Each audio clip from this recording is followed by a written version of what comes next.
Olá, amigos do podcast Negócio TI Direito.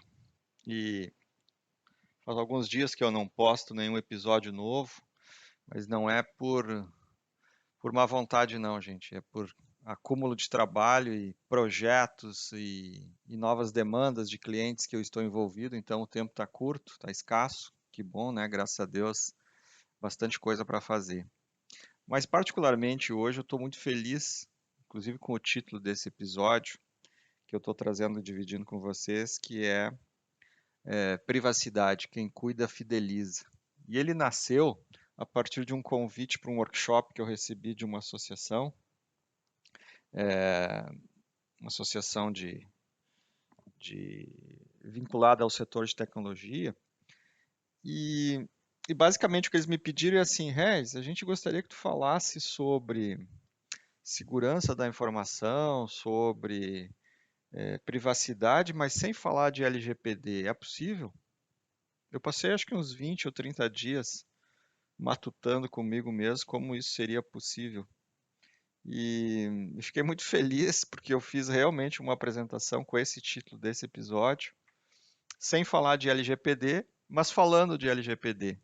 Sem falar de segurança da informação, mas falando de segurança da informação. Aí, como isso é possível?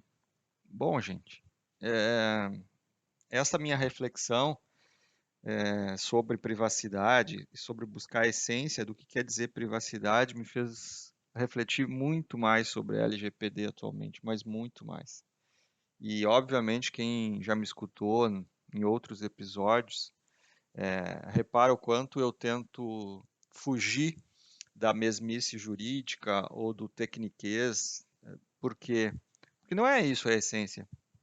A essência, aliás, a essência de alguns propósitos na vida não é ficar recitando texto de lei, tentando forçar as pessoas a fazer o que está num texto, porque nem sempre quer dizer que aquela lei é a melhor lei que tá, que deveria ser aplicada naquelas situações, né? Até porque a lei é sempre um reflexo de um poder dominante, né? De quem está no poder durante determinado período e tempo e textos de leis são modificados de acordo com quem manda no Congresso Nacional e com seus interesses, com seus pedágios, com os seus lobbies que são feitos, né? Então, não é que a gente não deva respeitar as leis, óbvio que a gente deva fazê-lo, mas nem sempre o texto ele endereça realmente situações em que a vida concreta se realiza. E aí, quando tu vai estudar um pouquinho sobre privacidade, vai discutir privacidade, tu te dá conta de algumas coisas que são óbvias para a vida da gente, mas que às vezes, né, pela correria do dia a dia, a gente nem se dá conta. É, a privacidade, basicamente, tem uma história muito bonita no mundo, né? Basicamente, eu me dei conta que o ser humano ele buscou privacidade durante toda a sua existência.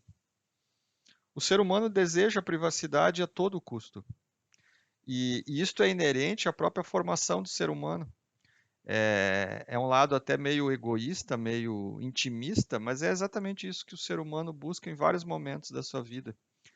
Apesar de ele ser dito um ser social, ele, cada vez que busca a privacidade, ele faz com que a sociedade crie inovações e novos modelos de negócio para atender os seus objetivos como ser humano. Vocês querem ver exemplos? Vocês querem ver um primeiro lugar privativo de uma criança? É o seu caderno. Vamos pegar lá o seu caderno, na primeira série do primeiro grau. Aquele caderno é meu, o que eu escrevo é meu, ninguém pode ver, né? A não ser a professora para corrigir o texto. Mas ali é um lugar privativo. Ali tem a privacidade naquele caderno. Vocês querem ver um outro objeto do nosso uso cotidiano que é privativo, que a nossa privacidade está lá dentro? O smartphone. O smartphone, é, as pessoas não gostam de emprestar o seu smartphone porque ali tem um ambiente privado, ali tem os meus aplicativos, ali tem as minhas mensagens. E eu não quero dividir isso com ninguém.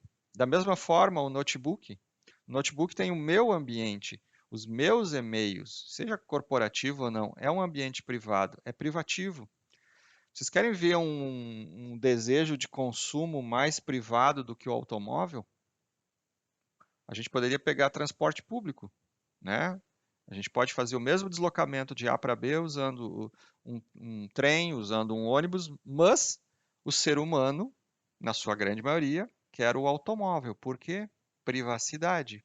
O desejo de ser único, exclusivo, especial, de estar no controle, de ser livre. Isto é privacidade.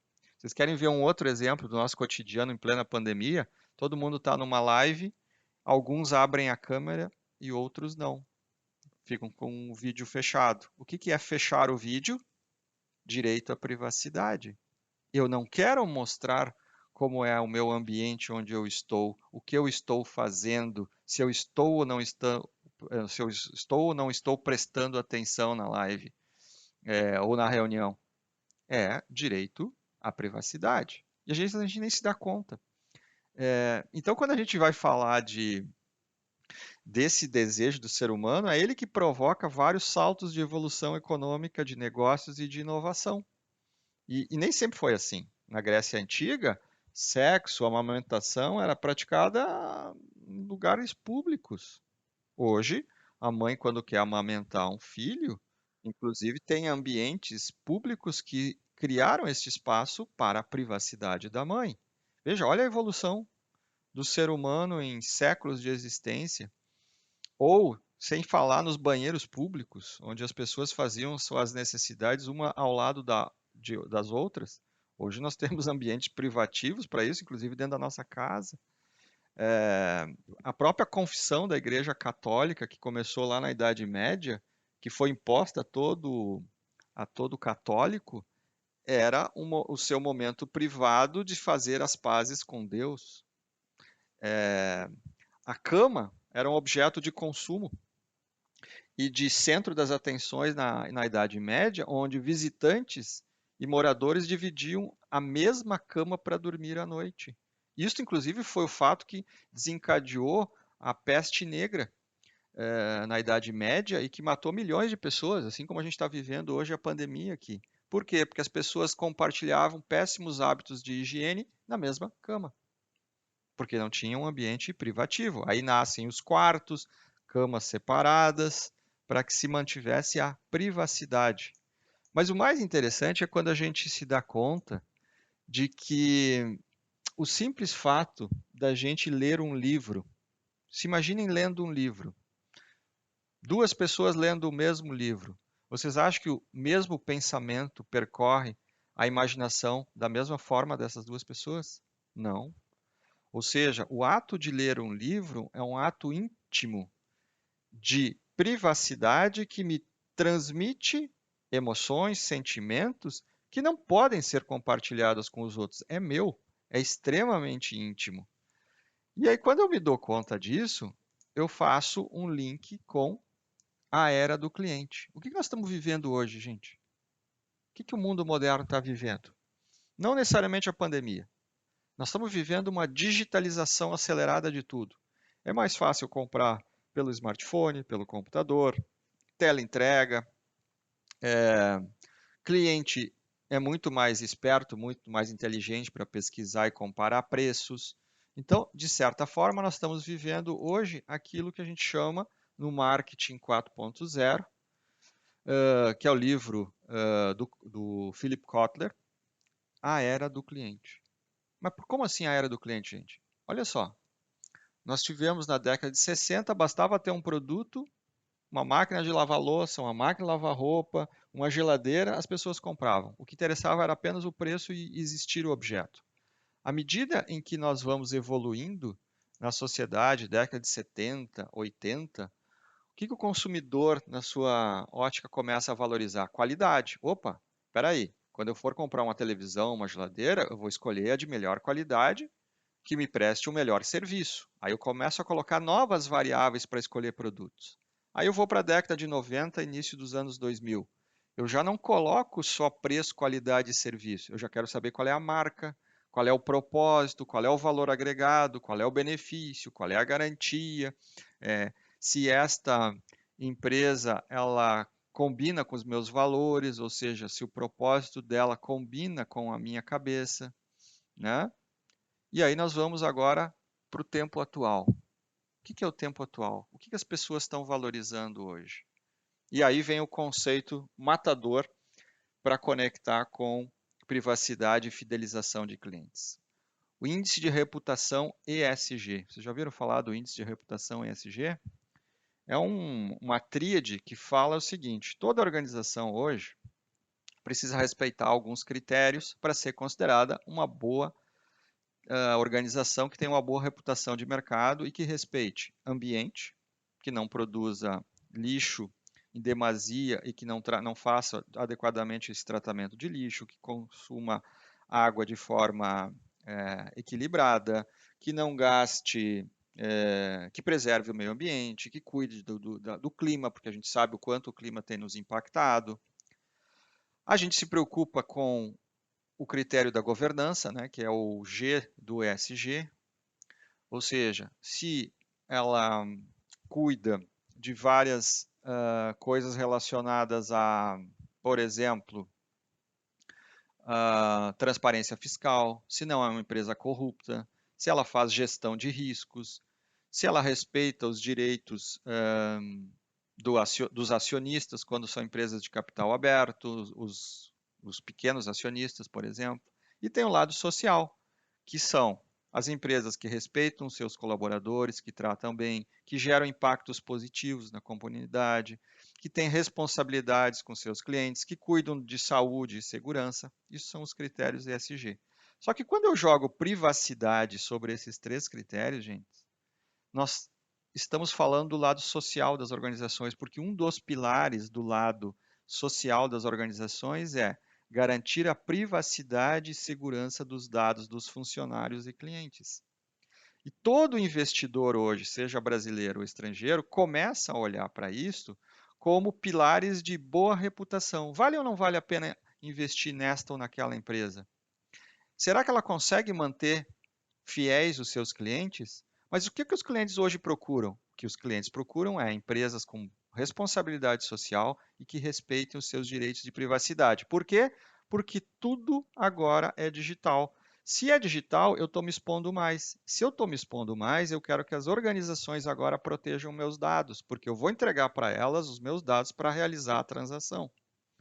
Então, aqui existe a conexão da privacidade, quem cuida fideliza. Privacidade é um grande vetor de negócio, mas um grande vetor de negócio, que vai permitir com que as organizações mantenham de forma muito mais perene ou por mais tempo os seus clientes. Por quê?